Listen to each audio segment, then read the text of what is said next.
Oral history and ethics. When conducting oral histories and working with people willing to share their stories, some of whom may be from underrepresented or marginalized communities, the Cucci Office of Local History advises that the utmost care is taken by the organization or person designing an oral history project. This includes following best practices concerning informed consent, communication with project participants, and project preservation. In their statement on ethics, the Oral History Association notes, quote, "Everyone involved in oral history work, from interviewers and narrators to archivists and researchers, becomes part of a web of mutual responsibility working to ensure that the narrator's perspective, dignity, privacy, and safety are respected." End quote. What is informed consent? Informed consent is when the interviewee knows all the details of the oral history project and thus can make the best decision about whether participating is right for them. Informed consent involves sharing things like how the interview will be conducted, used, shared, and stored, who is supporting the project, and what they can do if they change their mind about participating or have concerns even after the interview is complete. What do we mean by minimizing harm? Minimizing harm is being mindful of the fact that the interviewee is giving their story freely and may feel vulnerable or take certain risks by participating. It means being informed and respectful in your communication, creating a space where the interviewee can express themselves honestly, and acknowledging the social, historical, and other types of power dynamics that may exist between the interviewer and interviewee. Sometimes in oral history projects, the oral history interviewers may not be from that particular community that they're working with and obtaining oral histories from, so acknowledging any type of power differentials is key. Why is stewardship important? Stewardship outlines who can change, hide, or access the interview materials and how materials may be stored or used.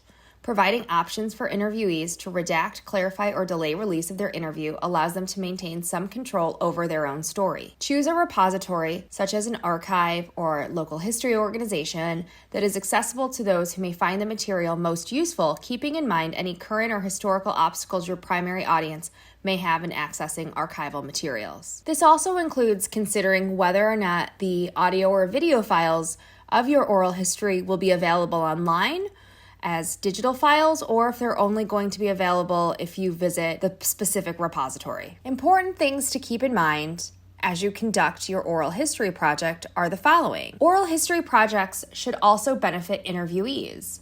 Review project goals and processes to make sure it contributes something meaningful to all participants. In other words, the project should have value not just to the person or organization conducting these oral histories. The project should also have value to the participants. Don't be extractive from a community and take their knowledge without recognizing what your role as an interviewer is in the process. Communities do not exist in a fishbowl to be studied.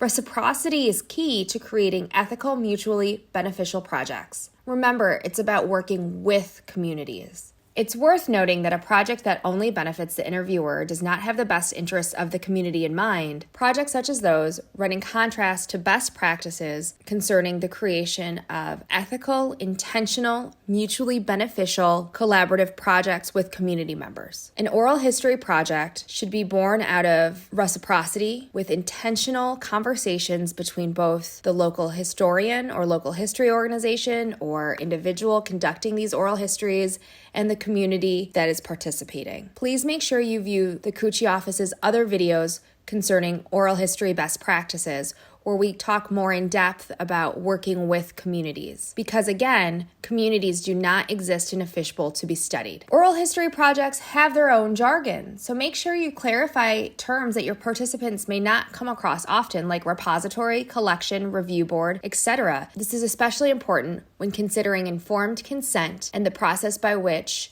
you review any type of consent forms that you have developed for your project. Copyright is complicated. Make sure everyone fully understands what the interview material's copyright or licensing status means.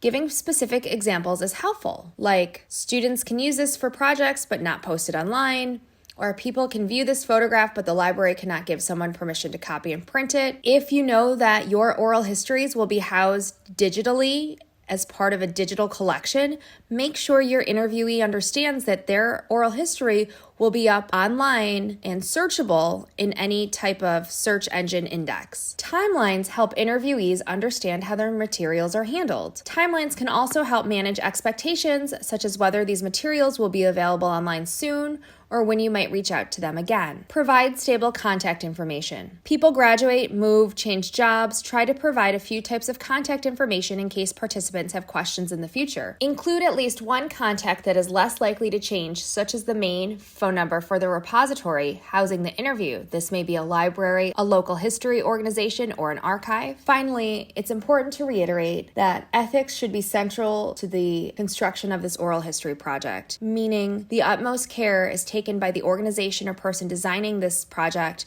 to ensure that best practices concerning informed consent, communication with project participants, and project preservation are taken. Oral history projects should always minimize harm. A well-designed oral history project will also be contributing back to a community. Because oral history projects should also benefit interviewees, it's about working with communities. So reciprocity, again, is key in the creation of these ethical, mutually beneficial projects.